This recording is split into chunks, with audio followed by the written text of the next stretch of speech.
عقیدوں کو جانتا ہے. کوئی پریشانی ہو سب سے پہلے کس کا دروازہ کھٹکھٹایا جائے؟ اللہ کا. یعلم خائنۃ الاعین وما تخفی الصدور.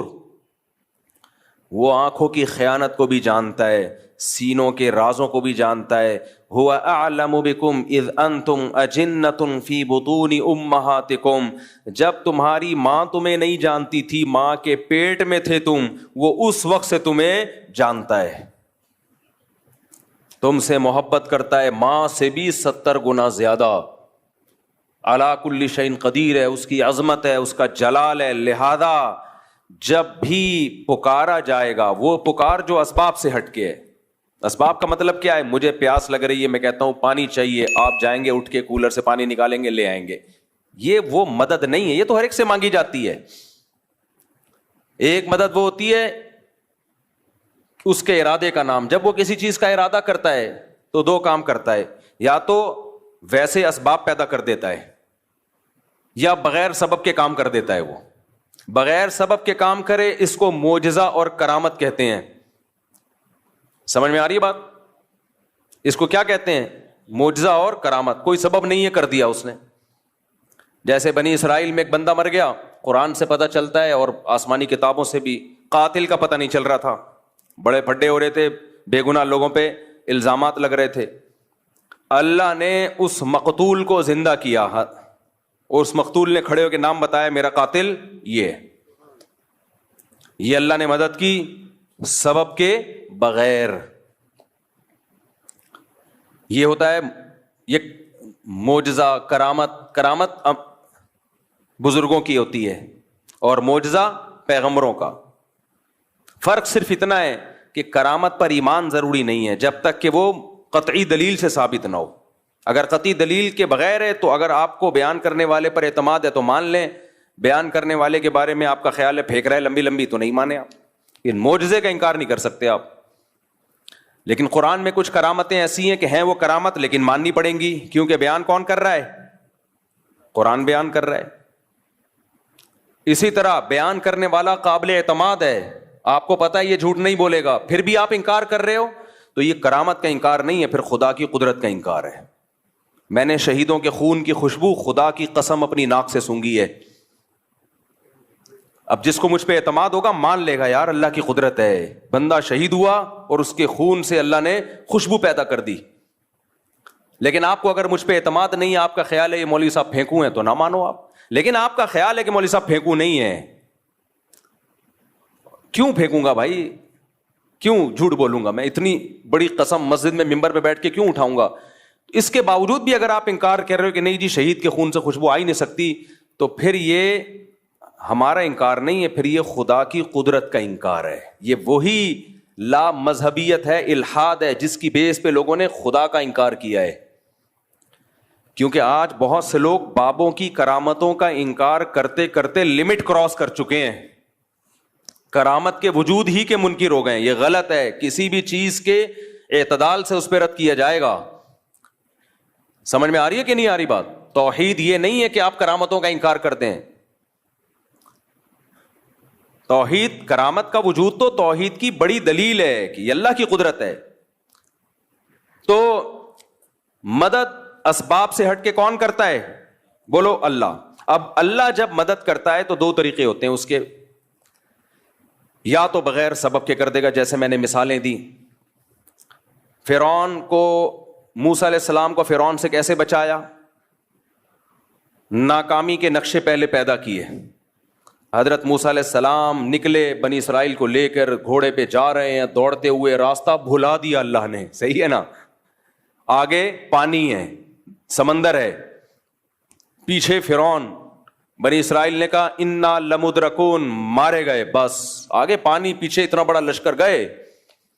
اب اسباب کی دنیا میں بچنے کا کوئی چانس تھا؟ ہے بھائی؟ امپاسبل. موسیٰ علیہ السلام کا اللہ پہ اعتماد, تو یہ جو اعتماد ہے یہ ہے وہ محبت جو کس کو دی جا رہی ہے؟ معبود کو. اگر وہاں کوئی سائنٹسٹ آ کے حضرت موسیٰ علیہ السلام کو کہتا کہ میں کوئی ابھی ایسا کروں گا, ایک توپ ایجاد کر لوں گا اور ان فرعونیوں پہ آپ بمبارمنٹ کرو گے, موسیٰ علیہ السلام مان لیتے اس کی بات؟ بولو نہیں. اس پہ توکل کرتے نہ. بھائی اسباب کی دنیا میں ممکن نہیں ہے, ایسا نہیں ہو سکتا, اتنی جلدی کچھ بھی نہیں ہو سکتا. لیکن وہ معبود کس کو مانتے تھے؟ اللہ کو, صرف اللہ کو, صرف اللہ. عیسائی صرف اللہ نہیں کہتے, مسیح علیہ السلام کو بھی ساتھ میں ملا لیتے ہیں. نا نا نا, صرف ایسے موقع پہ صرف کون؟ اللہ. کوئی پیغمبر, کوئی ولی, کوئی فرشتہ نہیں, کیونکہ اب اسباب سے ہٹ کے مدد کرنے کی بات ہو رہی ہے. اس کی قدرت کس کے ہاتھ میں ہے؟ اللہ کے ہاتھ میں. یہ محبت اور یہ تعلق اللہ کے علاوہ کسی اور کو دیا. آپ 100 دفعہ کہو کہ میں صرف ایک اللہ کو مانتا ہوں, اللہ کہے گا تم ایک اللہ کو نہیں مانتے, تم صرف زبان سے بولتے ہو, حقیقت میں تم نہیں مانتے, جھوٹ بولتے ہو تم. آپ کہہ رہے ہو مسیح سے بھی دعائیں مانگی جائیں, مریم سے بھی دعائیں مانگی جائیں علیہم السلام, اور پھر کہو ہم ایک خدا کو مانتے ہیں, تو آپ کے کہنے سے اللہ نہیں مان لے گا اس بات کو.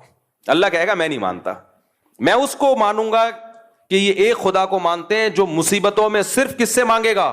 صرف اس اللہ سے مانگے گا.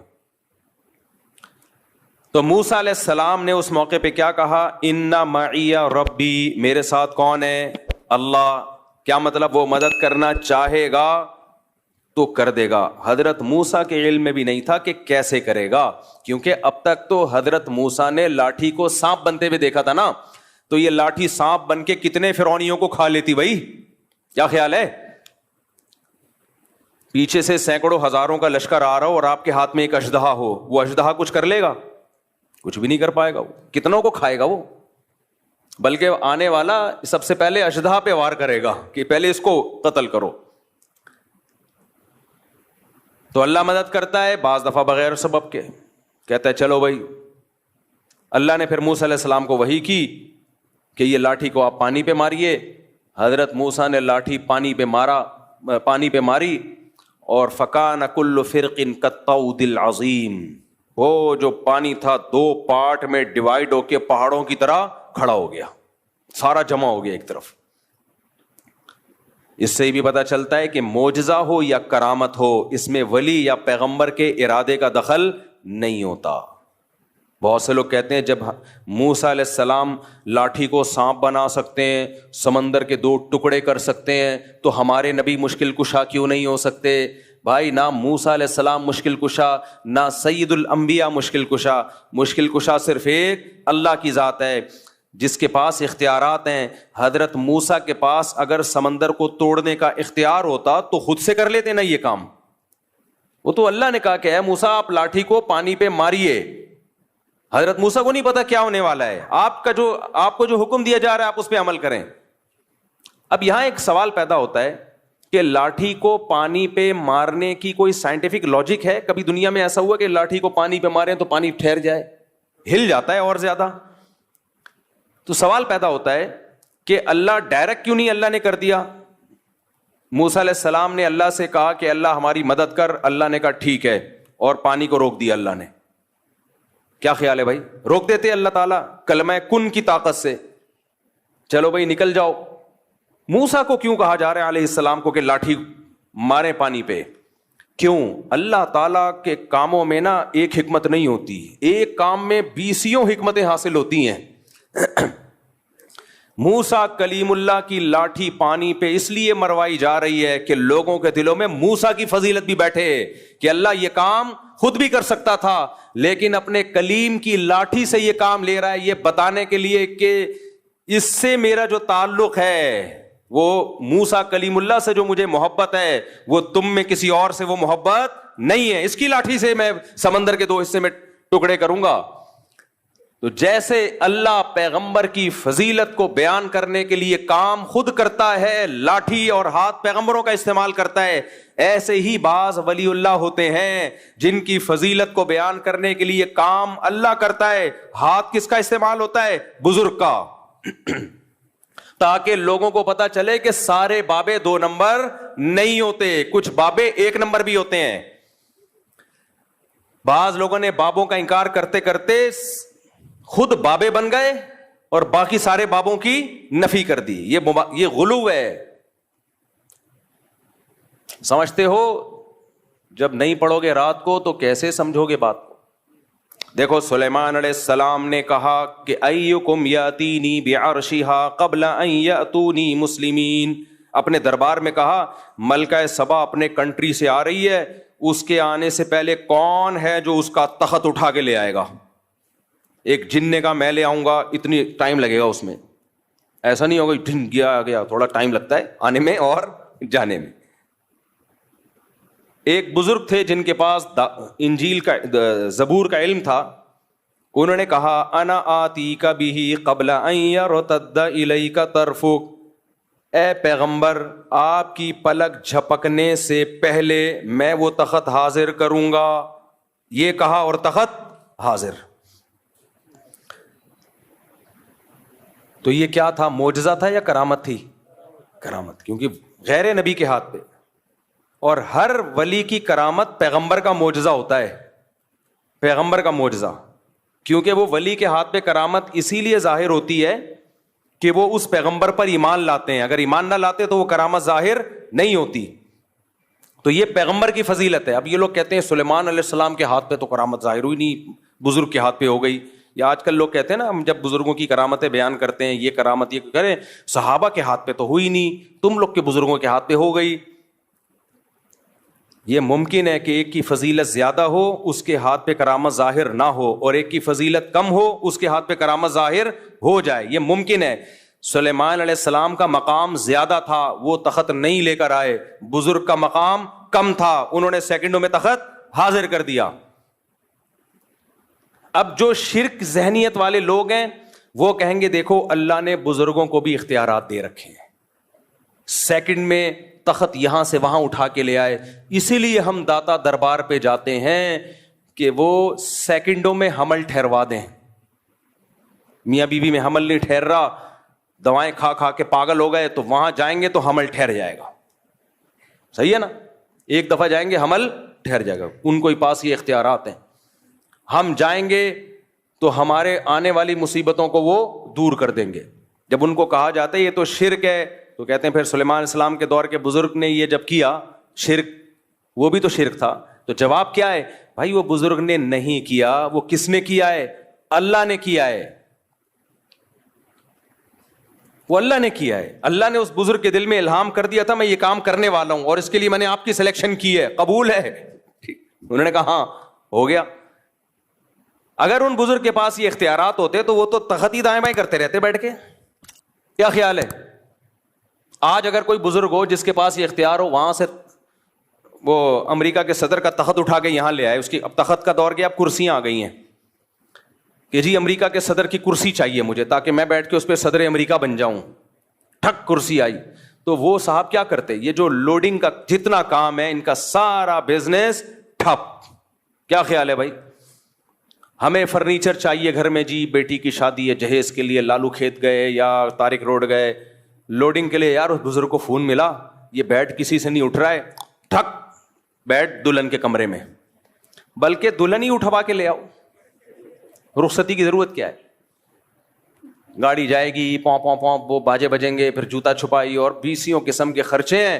بزرگ کو رابطہ کیا حضرت دلہن کا ویٹ کافی زیادہ ہے اور گاڑی ابھی فوراً مل نہیں رہی ہے، اور ابا رخصتی کرنے میں تاخیر بہت کر رہے ہیں اس کے ابا، ایسے بھی ابا ہوتے ہیں مارکیٹ میں۔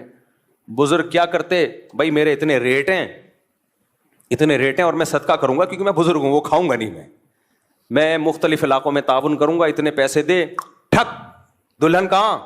آپ کے بیڈ پہ۔ تو اگر یہ داتا بزرگوں کے پاس یہ اختیارات آ جائیں نا تو اس کائنات کا نظام تباہ و برباد ہو جائے۔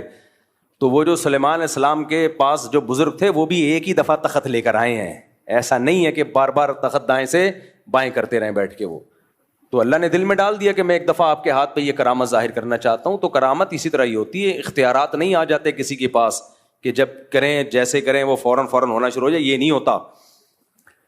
تو جو شرکیہ دماغ کے لوگ ہیں انہوں نے تو اس پہ شرک کرنا شروع کر دیا، اور جو ملحد ہیں، ایتھیسٹ ہیں، خدا کے منکر ہیں یا خدا کے منکروں جیسا ذہن رکھتے ہیں، بعض ایسے ہیں جو اللہ کو مانتے ہیں لیکن وہ سمجھتے ہیں اللہ کے پاس کوئی طاقت نہیں، اللہ کچھ نہیں کر سکتا، سب کچھ اسباب سے ہی ہوتا ہے۔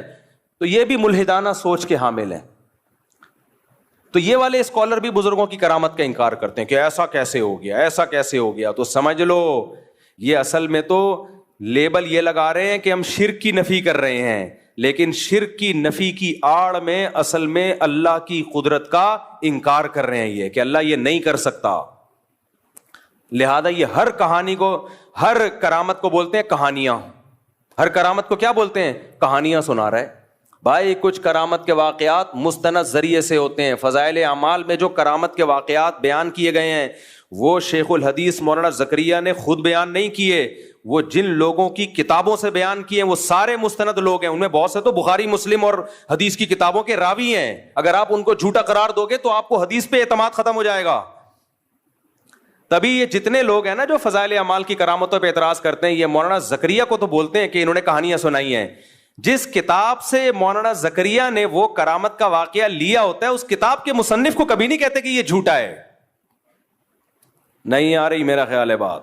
تبھی فضائل اعمال, فضائل صدقات کی کرامتوں کے واقعات پہ کوئی بھی اعتراض کرے نا تو فوراً بولو کہ ٹھیک ہے تو اپنی بات پہ قائم رہنا. جس کتاب سے انہوں نے کرامت لی ہے اصل میں تو اس کتاب کا مؤلف جھوٹا ہے نا, تو بول کہ اس کتاب کا مؤلف جھوٹا ہے. پھر جب وہ بولے تو پھر آپ بتاؤ کہ اس کتاب کا مؤلف کیا تھا, اس کی حیثیت محدثین کی نظر میں کیا تھی. تبھی یہ جتنے لوگ ہیں یہ بس امت میں تفرقہ پھیلاتے ہیں. تو اعتدال کی راہ کیا ہے؟ نہ تو ہر بزرگ کی کرامت کو مانا جائے, یہ ٹاپک سے میں ہٹ گیا, دوبارہ اصل ٹاپک پہ آ رہا ہوں. نہ تو ہر بزرگ کی کرامت کو مانا جائے گا, ایک بات. مستند ذریعے سے جو کرامت ہوگی اس کو مانا جائے گا. دوسری بات, کرامت کا مطلب کیا ہے؟ اختیارات کسی کے پاس نہیں ہے. کبھی کبھار اللہ کسی کی فضیلت کو بیان کرنے کے لیے, جیسے سلیمان علیہ السلام کے دربار میں کوئی بزرگ تھے, اللہ والے ہوں گے, کوئی جانتا نہیں تھا ان کو, اللہ نے ان کی بزرگی کو ظاہر کرنے کے لیے ان کے ہاتھ پہ کرامت ظاہر کر دی کہ دیکھو یہ بھی میرے نیک بندے ہیں. تو کبھی اللہ ایسا کر دیتا ہے, لیکن اس کا یہ مطلب نہیں ہے کہ اب ہم اس کو پکارنا شروع کر دیں. اختیارات کس کے ہاتھ میں ہیں؟ اللہ کے ہاتھ میں. اختیارات اللہ کے ہاتھ میں تھے, پھر اس نے موسیٰ کی لاٹھی سے, موسیٰ علیہ السلام کی لاٹھی سے سمندر کے 2 ٹکڑے کر دیے. کیے کس نے؟ اللہ نے. تو سمندر کے 2 ٹکڑے کروانے ہو تو کس کو پکارا جائے گا؟ اللہ کو. پھر اللہ کی مرضی بھائی. تو اللہ 2 طرح سے مدد کرتا ہے, ایک اسباب سے ہٹ کے, جیسے موسیٰ علیہ السلام کی مدد کی, کوئی سبب نہیں ہے, سمندر کو 2 ٹکڑے میں ڈیوائڈ کر دیا, چلو بھائی چلو یہاں سے جاؤ. جب فرعون آیا دوبارہ ملا دیا اللہ نے. اس طرح سے بھی اللہ مدد کرتا ہے. اور ایک یہ کبھی کبھار ہوتا ہے, یہ اللہ کی عادت بولو نہیں ہے. عادت اللہ کی اسباب پیدا کرے گا. اللہ کی عادت کیا ہے؟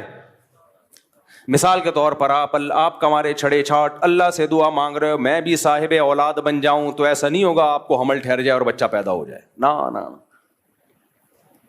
یا کوئی لڑکی دعا مانگ رہی ہے اللہ بغیر شوہر کے اولاد دے دے, اولاد دے دے.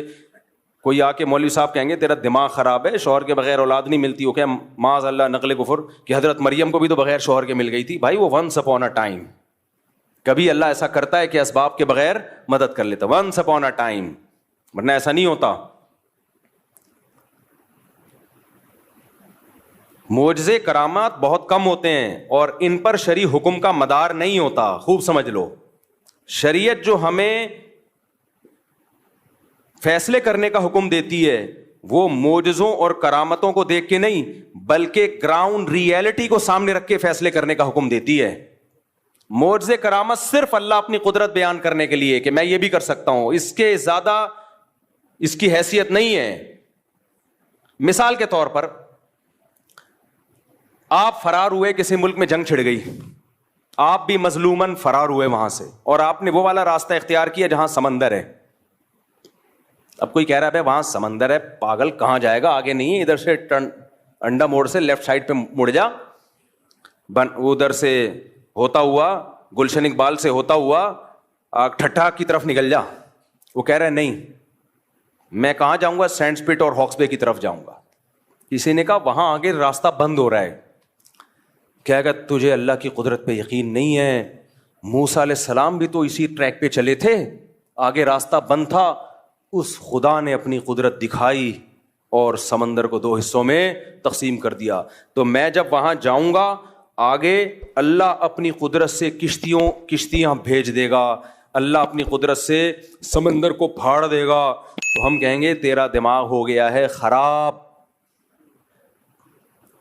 نہیں آئی میرا خیال ہے بات. ہم کیا کہیں گے؟ تیری کھوپڑی ہو گئی ہے آؤٹ. ہم کہیں گے بھائی موسیٰ علیہ السلام جان کر اس راستے پہ نہیں چلے تھے, بھول گئے تھے راستہ. چلے تو وہ اس ٹریک پہ تھے جو خشکی کا راستہ جاتا ہے, وہ راستہ ہی بھول گئے, بس اللہ نے اپنی قدرت دکھانی تھی.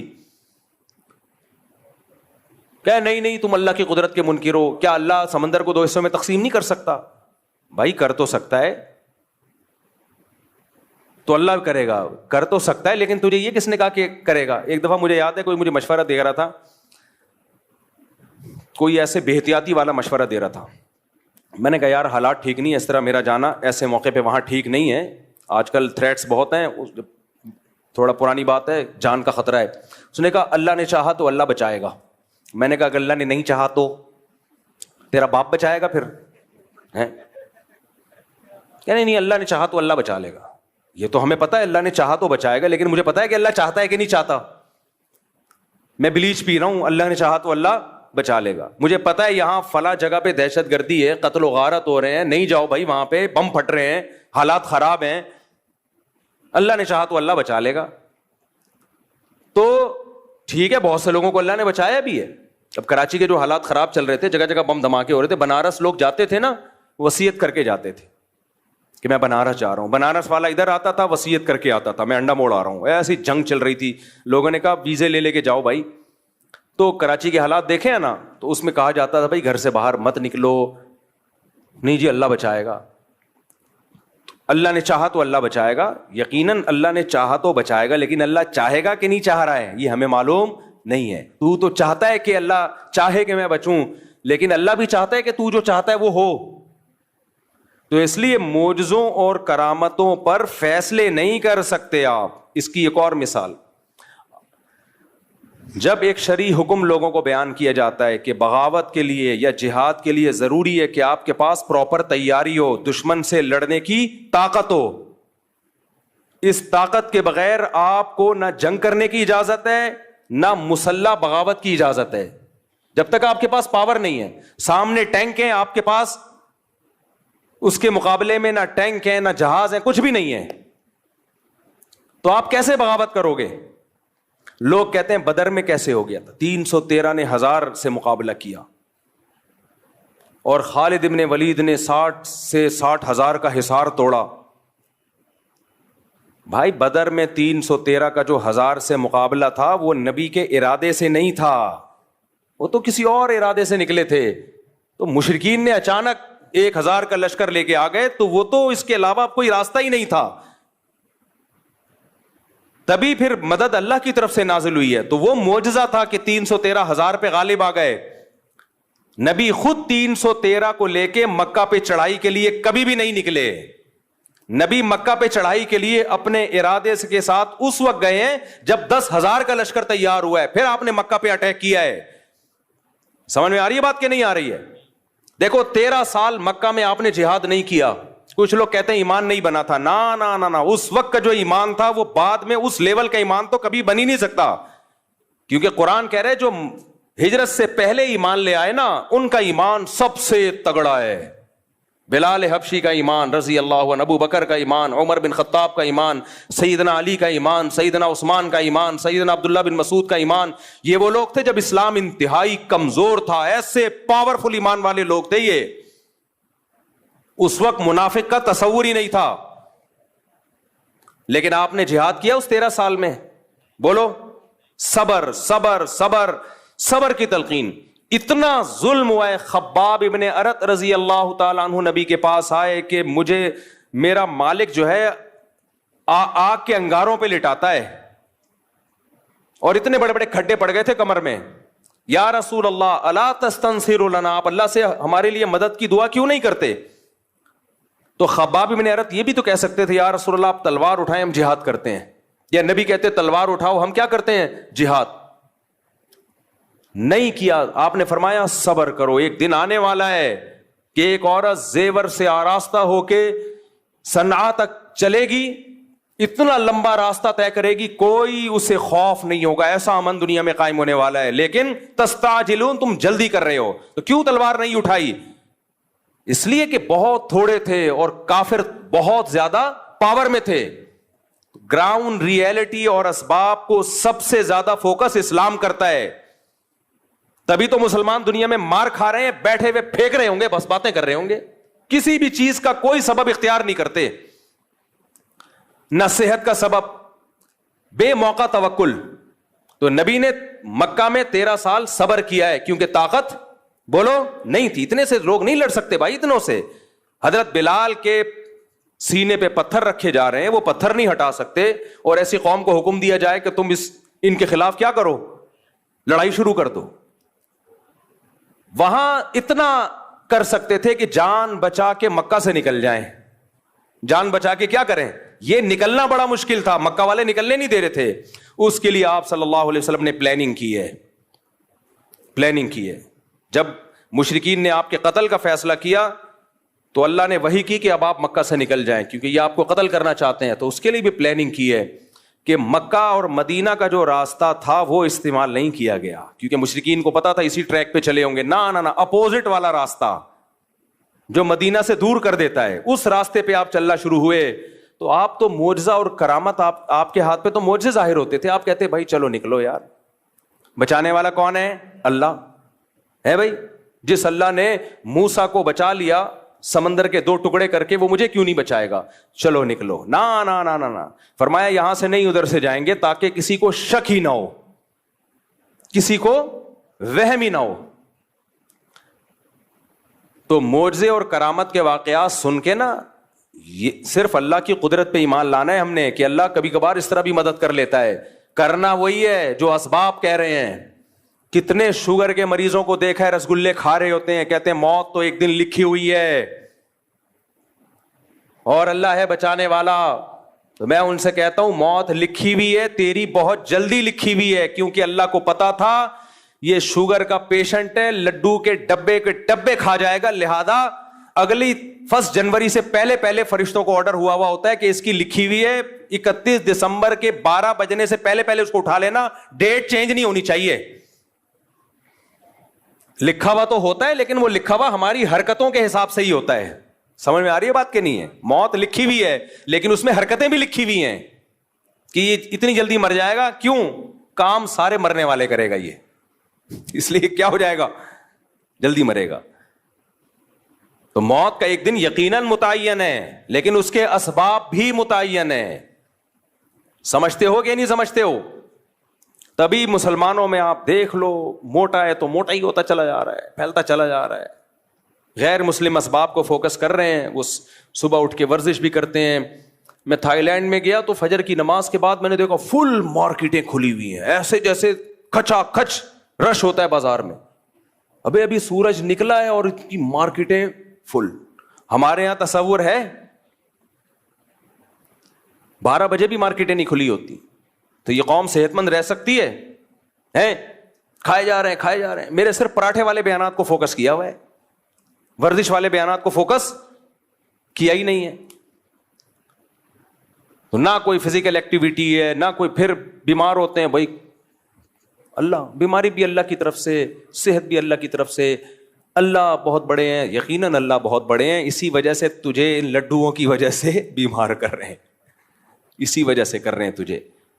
تو معجزے اور کرامت برحق ہیں, لیکن یہ بتانے کے لیے کہ مایوس مت ہونا. بعض دفعہ سارے اسباب فیل ہو جاتے ہیں, ہم نے تو اسباب ہی اختیار کرنے ہیں بھائی کامیابی کے لیے, جیسے نبی نے اختیار کیے. مکہ میں جہاد نہیں کیا آپ نے, پھر غزوہ بدر میں بھی ایک اتفاقی واقعہ ہو گیا, ورنہ آپ کا ارادہ 1000 کے لشکر سے لڑنے کا نہیں تھا. پھر احد میں بھی مشرکین نے پہل کی تھی, آپ نے بڑھ کے مکہ پہ حملہ نہیں کیا, تو دفاعی پوزیشن میں آپ لڑے ہیں کہ دفاع کرو اپنا. وہ تو کرنا بنتا ہے نا, وہ تو کرنا ہی کرنا تھا, دفاعی پوزیشن. پھر غزوہ خندق میں چاروں طرف سے قبائل نے مل کے حملہ کا ارادہ کیا, تو بھی آپ نے دفاع پہ اکتفا کیا, بڑھ چڑھ کے ان پہ حملے نہیں کیے. بھائی دفاع کرو کسی طریقے سے, اس میں مشورے لیے. مشورے کیسے لیے؟ صحابہ کرام نے یہ جنگ پہلے کبھی دیکھی نہیں تھی کہ چاروں طرف سے مل کے کوئی حملہ کر لے. تو آپ نے سلمان فارسی کو بلایا کہ فارس میں تم نے کبھی ایسی جنگ دیکھی ہے؟ انہوں نے کہا ہاں ہم نے دیکھی ہے. کیا کرتے ہو؟ خندقیں کھودتے ہیں ہم تاکہ دشمن اندر نہ آئے. اب اس کے علاوہ کوئی آپشن ہی نہیں تھا. وہ خندقیں کھودنا آسان کام نہیں تھا. وہ ایسا نہیں ہے کسی بلڈنگ کے لیے ایک گڑھا کھودا جا رہا ہے, چاروں طرف وہ تمام ایریاز جہاں سے دشمن کے آنے کا خطرہ ہے, اتنے بڑے گڑھے کھودے جائیں کہ دشمن کا اونٹ اور گھوڑا ان کو کراس کر نہ سکے. یہ آسان کام تھا, جبکہ مدینہ اکنامکلی اس وقت انتہائی کمزور تھا. بھوک سے نڈھال ہو رہے ہیں لوگ, پیاس سے نڈھال ہو رہے ہیں, پیٹ پہ پتھر باندھ رہے ہیں, لیکن آپ کدال لے کے گڑھے کھود رہے ہیں. وہاں بھی تو آپ کہہ سکتے تھے بھائی یہ تو بہت مشکل کام ہے. مدد کا وعدہ کس نے کیا ہے؟ بولو, اللہ نے کیا ہے. مدد کا وعدہ اللہ نے کیا ہے تو اتنی ٹینشن نہیں بھائی. بس تھوڑا بہت مشورہ میں نے لے لیا حضرت ابو بکر سے, حضرت عمر سے. باقی فارس کے لوگ کیا کرتے ہیں ایسے موقع پہ, وہ تو ہے کافر. ہم لوگ ہوتے ہیں بولتے کافر کا بچہ ہے, اس کی ٹیکنالوجی کو کاپی کر رہے ہو, کافر کے بچے ہو. ہم ایسے ہی کہتے ہیں نا, وہ کافر کا بچہ ہمیں بتائے گا کہ ہم نے کیسے جنگ لڑنی ہے. تو حضرت سلمان فارسی مومن تھے, لیکن جو اسٹریٹجی تھی وہ کس کی لے کر آ رہے تھے؟ فارسیوں کی, جو اس وقت آگ کی پوجا کرتے تھے. تو نبی نے وہ اس کو قبول کیا کہ بہترین سجیشن ہے. جب اپنا پورا کام کمپلیٹ کیا تو پھر معجزے ظاہر ہونا شروع ہوئے. پھر معجزے ہوئے ہیں کہ ایک سرید کا پیالہ وہ 20 لوگوں کے لیے کافی ہو گیا. ایک دودھ کا پیالہ, ایک پیالہ ہے اور سارے صحابہ اس کو پی رہے ہیں, وہ پیالہ ختم نہیں ہو رہا. کیونکہ جو آپ کا کام تھا آپ نے کر لیا, اب اللہ اسباب کو فیل کر کے وہ کام جو ہمارے بس میں نہیں ہے وہ کون کرے گا؟ اللہ کرے گا. تبھی لڑنا فوجوں کا کام ہے جن کے پاس پراپر ٹریننگ ہوتی ہے. ہمارے یہاں ہر بندہ اٹھ کے خلافت کی تحریکیں چلانا شروع کر دیتا ہے کہ کب تک ان حکمرانوں کا ظلم سہوگے, جہاد کرو ان کے خلاف. میرا بھی ایک کلپ چل رہا ہے جس میں میں کہہ رہا ہوں کہ اگر پاکستان میں حالات خراب ہوئے نا, ہمیں دنیا میں کوئی پناہ نہیں دے گا. ہم نے تو بہت لوگوں کو پناہ دی ہے, ہمیں کوئی نہیں دے گا. اس لیے حکمرانوں کو برا بلا کہنا چھوڑ دو. اور آگے میں نے وضاحت کی ہے, برا بلا کہنے کا مطلب مسلح بغاوت, جائز تنقید کرو, یہ میں نے کہا ہے. لیکن میرا کلپ لوگ ادھورا چلا رہے ہیں. لو مفتی صاحب کہہ رہے ہیں حکمرانوں کو برا بلا بھی نہیں کہہ سکتے, جو مرضی کرتے رہیں. یہ میں نے نہیں کہا. جائز تنقید 100 دفعہ کرو, دھرنے بھی دو, کنٹینر لا کے رکھو, اپنے مطالبات پورے کرواؤ. اگر نہیں کروانے ہوتے میں عدالتی خلا کے خلاف اتنا کیوں چیختا. میرا مقصد ہے مسلح تحریک کی طرف مت جاؤ, بم دھماکے مار دھاڑ. یہ کام کیا تو ملک میں لاشیں بچھیں گی, رزلٹ کچھ بھی نہیں نکلے گا. غزہ سے زیادہ حالات خراب ہو جائیں گے ہمارے ملک کے, کیونکہ یہ جو بیٹھ کے باتیں کر رہے ہیں نا اسلامی خلافت کی, ان کے پاس باتوں کے سوا کچھ بھی نہیں ہے. خلافت خلافت کا لفظ انہوں نے بدنام کر دیا ہے. ہر 4 دن میں کوئی اٹھتا ہے کہ پاکستان میں خلافت کا نظام لے کے آؤں. تیرے پاس کون سا میکینزم ہے؟ تیرے پاس کیا اسٹریٹجی ہے؟ پہلے کیا کرے گا, اس کے بعد کیا کرے گا, پھر لڑے گا کیسے؟ کیونکہ اس لیے تو آپ کو فوج سے لڑنا پڑے گا, اسلام آباد پہ قبضہ کرنا پڑے گا. کیا کیسے کرے گا؟ کوئی جواب نہیں ہے. یونیورسٹیوں کے لڑکوں کو اور طلبہ کو ایک اندھیری گلی میں بند کر دیا. پھر ہوتا کیا ہے, ایجنسی والے ان کو اٹھاتے ہیں, پھر یہ مسنگ پرسن بنتے ہیں. اور یہ جتنے لیڈر خلافت کے نام پہ یہ دندناتے گھوم رہے ہوتے ہیں, ان کو کچھ بھی نہیں ہوتا. ایجنسیاں ان کو کچھ نہیں کہتی. ایجنسیاں کہتی ہیں ان کی دعوت پہ جتنے لوگ آ رہے ہیں نا ان کو کھڈے لین لگاتے جاؤ, ان کی چمڑیاں ادھیڑی جاتی ہیں, کوئی پوچھنے والا. تو ایسے جتنے بھی اسکالرز ہیں نا یونیورسٹیوں میں آج کل, یہ بہت اس طرح کے اسکالرز آ رہے ہیں کہ دیکھو یہ مولوی نظام کے خلاف نہیں کھڑے ہوتے. نظام کے خلاف کھڑے ہونے کا مطلب کیا ہے؟ مطلب پہلے واضح کرو, کیا مطلب کھڑے ہونے کا مطلب؟ اگر تم یہ کہہ رہے ہو توپیں گنے لے کے نکل جائیں, یہ نظام کے خلاف ہم نہیں کھڑے ہوں گے بھائی. اس سے نقصان ہوگا, ملک میں انارکی پھیلے گی, ملک کے ٹکڑے ہوں گے اور غیر مسلم طاقتوں کے ہاتھ میں یہ کنٹری چلا جائے گا. اس سے بدتر حالات ہو جائیں گے. اور اگر نظام کے خلاف کا مطلب ہی کہ احتجاج کرو, میڈیا پہ دھرنے دے کے 100 دفعہ کرو, کس نے منع کیا بھائی؟ کس نے منع کیا ہے؟ بنگلہ دیش والوں نے کیا نا احتجاج, کامیاب ہوئے وہ, تو کس نے منع کیا آپ کو احتجاج کرنے؟ یہاں تو بات خلافت سے شروع ہو رہی ہے. اور خلیفہ کون ہوگا آج تک نہیں ڈیفائن کر پائے یہ لوگ. وہ خلیفہ ہوتا ہے وہ بیچارہ اس قابل ہی نہیں ہوتا کہ اس کو کوئی عورت اپنا شوہر بنا لے, اور وہ ملک کا خلیفہ بننے نکلا ہوتا ہے. یہ یونیورسٹیوں میں بہت ہو رہا ہے آج کل. جائیں گے تو کچھ ٹھش پش انگلش ماری اور پھر مولویوں کو برا بلا کہا کہ مولوی تو یہ کر رہے ہیں, مولوی تو تقریریں کر رہے ہیں, تو تصوف میں لگے ہوئے ہیں, تزکیہ میں لگے ہوئے ہیں, نظام کی تبدیلی. اور نظام کی تبدیلی کا مطلب پتہ ہے کیا ہوتا ہے ان کا؟ بغاوت. اب تو واضح لفظوں میں کہنا چھوڑ دیا, کیونکہ کچھ لوگوں کو ایجنسی نے اٹھا کے ان کے اگلے پچھلے گناہ معاف کیے پھر چھوڑ دیا, تو اب وہ بغاوت کا لفظ یوز نہیں کر رہے. اندر اندر ان کے وہی جذبات ہیں, خلافت, نظام تبدیلی. ابے کیا مطلب نظام کی تبدیلی؟ ہمارے پاس ایک سوٹیبل پیکج ہے نظام کی تبدیلی کا. وہ پیکج کیا ہے بھائی؟ یونیورسٹیاں بناؤ, اسکول بناؤ, تعلیم کو فوکس کرو, تاکہ آپ کی چھت کے نیچے جب کوئی بندہ پڑھ کے فوج میں جائے گا, جب کوئی بیوروکریسی میں جائے گا, جب کوئی عدلیہ میں جائے گا, ماحول آپ اس کو دینی ماحول دو گے تو وہاں جا کے فیصلے بھی کیسے کرے گا؟ اچھے. اور اگر آپ ان شعبوں میں نہیں گئے تو پھر یہ تمام اہم ترین شعبے آپ نے اسلام دشمنوں کے لیے چھوڑ دیے ہیں. پھر فوج میں بھی اسلام دشمن لوگ جائیں گے, عدلیہ میں بھی اسلام دشمن لوگ جائیں گے, بیوروکریسی میں بھی اسلام دشمن لوگ جائیں گے, پھر فیصلے آپ کے خلاف ہوں گے اور آپ دھرنے دیتے رہو گے. یہ ایک سوٹیبل طریقہ ہے نظام کی تبدیلی کا. یہ طریقہ نہیں ہے کہ آپ اٹھے اور دھڑم دھڑم کر کے آپ نے اتنے بندے وہاں مار دیے, اتنے بندے وہاں مار دیے. اس سے کچھ بھی حاصل ہونے والا نہیں ہے, اور اگر حاصل ہوا تو آپ کو نہیں ہوگا, ان طاقتوں کو ہوگا جو آپ کو فیور کر رہی ہیں. سمجھ میں آ رہی ہے بات کہ نہیں آ رہی ہے؟ ان طاقتوں کو فائدہ ہوگا اس سے. اور ویسے بھی میں بار بار کہہ رہا ہوں, پاکستان میں حالات خراب ہوئے نا, مجھے اور آپ کو کوئی پڑوسی ملک ٹھکانہ نہیں دے گا. ہم نے ٹھکانہ دیا, وہ نہیں دیں گے ہمیں. لوگ کہتے ہیں ڈالر لے کے ٹھکانہ دیا تھا, تو آپ بھی تو ڈالر لے کے ہی ہمیں بھگا رہے ہو وہاں سے. اور ہم نے کتنے افغانی یہاں پہ جو ہمارے بھائی ہیں, کیا ڈالر لے کے ہم نے ان کو یہاں ٹھکانہ دیا ہے؟ کس نے ڈالر لیے بھائی؟ آج بھی گھوم رہے ہیں اور ہمیں خوشی ہے. زیرو سے کروڑ پتی بن گئے, ان کی جائیدادیں ہیں, پراپرٹیاں ہیں, 100 دفعہ ہمیں خوشی ہوتی ہے اس سے. مسلمان ہیں. ضیاء الحق کی تقریر آپ سنے جا کے, جب یہ افغان جہاد شروع ہوا تھا, اس نے کہا تھا, اس کے الفاظ مجھے پورے الفاظ یاد نہیں, اس نے کہا تھا افغانوں کے لیے ہمارا ملک کھلا ہوا ہے, آئے یہاں پہ دھڑا دھڑ آئے. آپ نے اس سارے احسانات کو 2 منٹ میں دھجیاں اڑا دی کہ تم نے تو ڈالر کے لیے کیا تھا. تو ہمیں کوئی بھی نہیں رکھے گا. اور معلومات جب تک اوتھینٹک معلومات نہ ہو نا, تبصرہ مت کیا کرو. اوتھینٹک معلومات یہی ہیں کہ تمہیں کوئی بھی نہیں رکھے گا. صحیح ہے, اس ذہن میں رکھ. نہ پڑوسی رکھیں گے, چاہے وہ اسلامی حکومت ہے, ہم سے اچھے ہوں گے, 100 دفعہ اچھے ہوں گے, ان کی بڑی قربانیاں ہیں, 100 دفعہ قربانیاں ہیں, ان کے شہیدوں کے خون سے خوشبوئیں آئی ہیں, 100 دفعہ آئی ہیں, لیکن مجھے اور آپ کو نہیں رکھے گا کوئی بھی. یہ ذہن میں رکھنا. اور صرف یہ نہیں کہ رکھیں گے نہیں, لتر مار کے باہر نکالیں گے, لتر مار کے بولیں گے دفعہ ہو یہاں سے. عزت سے بھی نہیں نکالیں گے, لتر مار مار کے نکالیں گے. ویسے ہی ملاقات کے سلسلے میں چلے گئے تو ٹھیک ہے, رہنے کے لیے گئے, لتر مار کے نکالیں گے, لتر مار کے. یقین نہیں آتا, جاؤ, چلے جاؤ. سمجھتے ہو؟ باقی ان کی قربانیوں کا کوئی انکار نہیں ہے, جو اسلام نافذ کیا اس کا کوئی انکار نہیں ہے, 100 دفعہ. اور سب ہمارے بھائی ہیں بھائی, کسی سے نفرت پھیلانا مقصد نہیں ہے. جتنے پڑوسی ملک ہیں ہم ان سے ہم تو انڈیا سے دوستی کے قائل ہیں, جو خالصتاً کافر ملک ہے. بس صرف اتنی نالج دینا مقصد ہے کہ تمہیں کوئی رکھے گا نہیں. سمجھ رہے ہو؟ اور صرف نکالیں گے نہیں, لتر مار کے نکالیں گے. اس پہ لوگ اعتراض کر رہے ہیں میرے بیانات پہ. میں تو جو گراؤنڈ ریئلٹی وہ بیان کر رہا ہوں, باقی تو ہم تو دوستی کے قائل ہیں بھائی.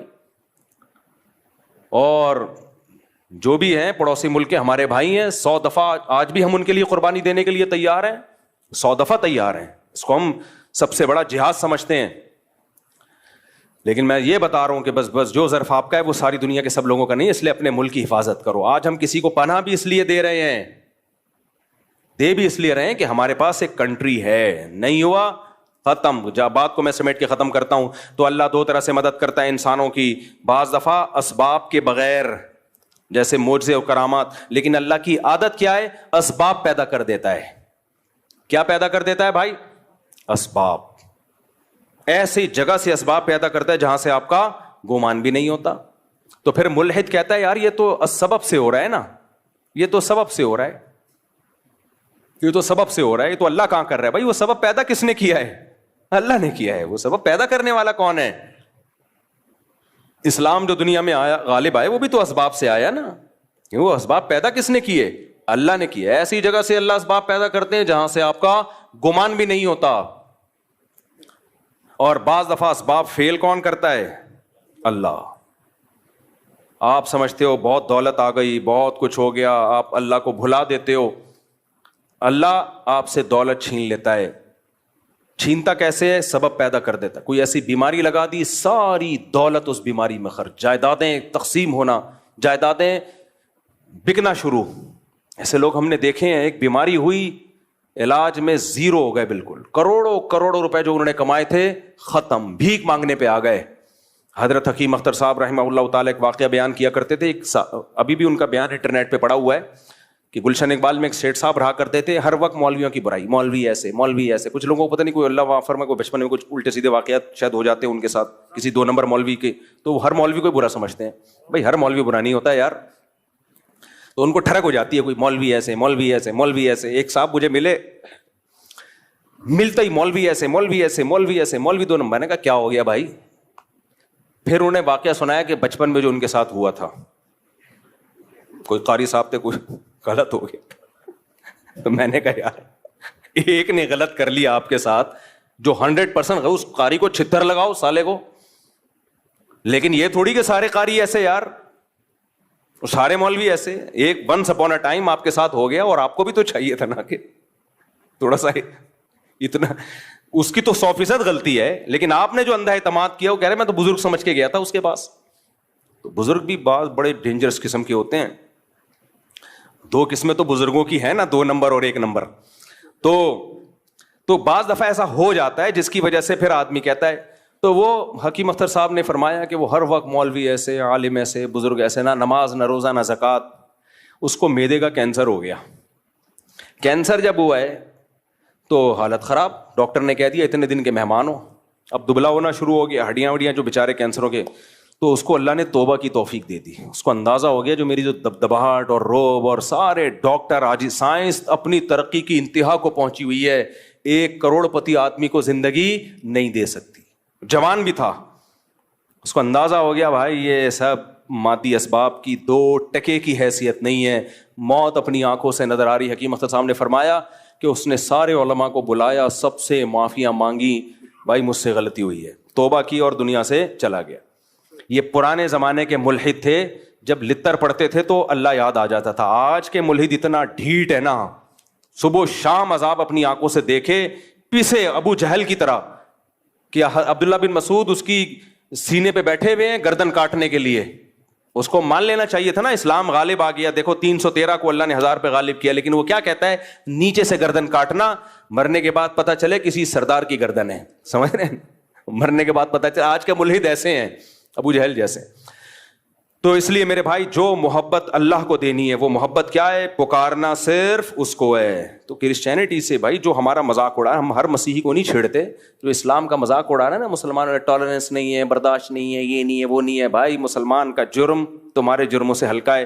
تم نے ایک جرم ایسا کیا ہے نا, شرک کا, وہ ایک ترازو کے پلڑے میں جب لا کے رکھا جائے گا تو اللہ کہے گا مسلمان جیسا بھی ہے مانتا صرف مجھے تھا, اور تم جتنے بھی اچھے ہو میرے ساتھ عیسیٰ ابن مریم کو تم نے شریک کر لیا, تمہارا ایک جرم لاکھوں کلو کا ہے. صحیح ہے نا, اور مسلمانوں کے چھوٹے چھوٹے 20 جرم بھی اس جرم کا مقابلہ نہیں کر سکتے.